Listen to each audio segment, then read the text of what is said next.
Hay una tríada de escritores del género de terror conformada por Poe, Lovecraft y King, los tres anglófonos, que cada uno le aportó al género desde la literatura algo innovador. Poe, por su parte, le aportó una prosa magnífica y relatos perturbadores con un juego psicológico muy interesante.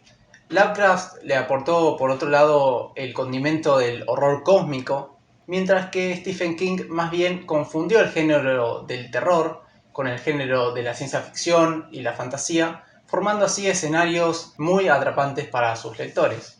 En este video vamos a ver tres historietistas que hicieron, dos de ellos adaptaciones de estos autores: Brecha, de Lovecraft, y Lalia, de Poe, y un historietista que llegó a ser denominado el Stephen King del género, a saber, Junji Ito.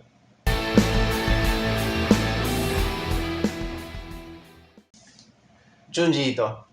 Este es un artista nipón. En sus historietas encontramos un trabajo muy interesante desde el lado de dibujos muy bien construidos, una figura humana bien trabajada, pero también usa mucho el recurso del blanco y negro, siempre con tramas y una riqueza infinita de texturas, pero un blanco y negro que ya nos da cierta ambientación, aunque sobre todo yo diría que su principal cualidad es más bien el efecto impresión, yo diría. Es decir, él trabaja ciertas pausas dramáticas que después, al voltear la página o al pasar al siguiente cuadro, nos chocan con una imagen o una viñeta impresionante. Yo no diría que es un dibujante que usa mucho la sugerencia o la elipsis, sino más bien es bastante explícito. Esto no es una crítica porque, justamente el efecto impresión de sus dibujos consiste en cierta explicitez del terror, de lo grotesco, de lo asqueroso hasta por momentos.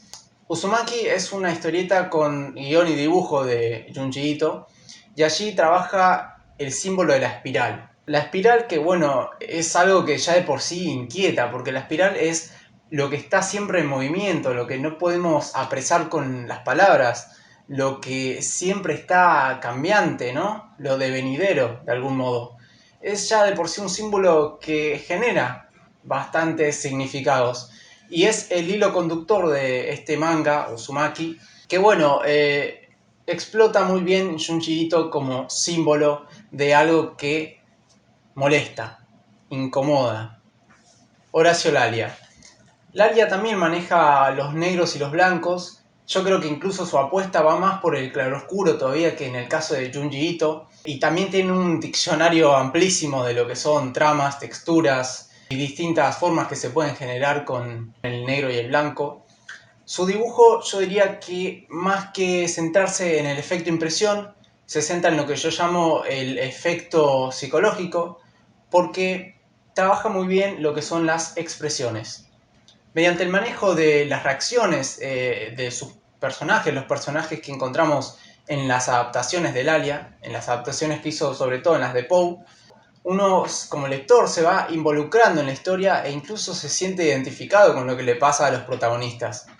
También lo que tiene Lalia es que nos permite adentrarnos no solo gracias al manejo de sus personajes, sino a la ambientación. Cuenta con una documentación muy vasta de los ambientes en los que se centran los relatos de Poe, y eso nos permite, mediante cierta sensación de realismo del dibujo, sentir que estamos verdaderamente en esa situación, en esa época y en ese momento en el que nos narra Poe las historias. Alberto Brecha se animó a adaptar a Lovecraft. Eso ya de por sí es una proeza.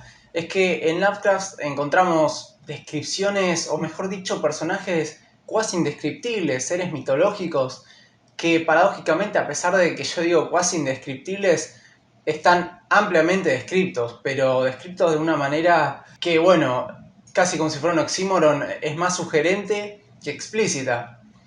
Esto genera ya de por sí una dificultad para plantearse cómo puedo dibujar a aquellos seres que narra Lovecraft. Por eso es que Brecha apostó no por la explicitez, no por el efecto impresión, es decir, por chocar al lector con imágenes sobresalientes, ni tampoco se centró demasiado en la psicología de los personajes, en sus reacciones, motivaciones personales, etc., sino que más bien apostó por la abstracción. En Brecha el trabajo consiste justamente en sus adaptaciones en sugerirle al lector ciertas formas, ciertas manchas, ciertas figuras que en realidad nada son, pero que todo el tiempo nos están diciendo algo. No podemos decir entonces que el dibujo de Brecha describe algo, porque no está describiendo nada, pero tampoco es que no nos diga nada. Quizás simplemente nos está sugiriendo todo el tiempo que hay algo que está ahí presente, hay ciertas criaturas, cierto aire misterioso, cierta envoltura de oscuridad en los personajes que no podríamos definir con palabras, que tampoco podríamos definir con dibujos, pero que sí podemos llegar a sentir gracias a la mancha. Si les interesa el dibujo, la ilustración, la fotografía o la pintura, péguenle una visita al canal de la Escuela Eugenio Zopi. Para cerrar entonces y terminar de comparar estos tres autores, podemos decir que primero tenemos a Junji Ito, que en sus historias lo que pone en juego es el efecto impresión, como lo llamo yo, o sea, chocar al lector con imágenes rotundamente sobresalientes.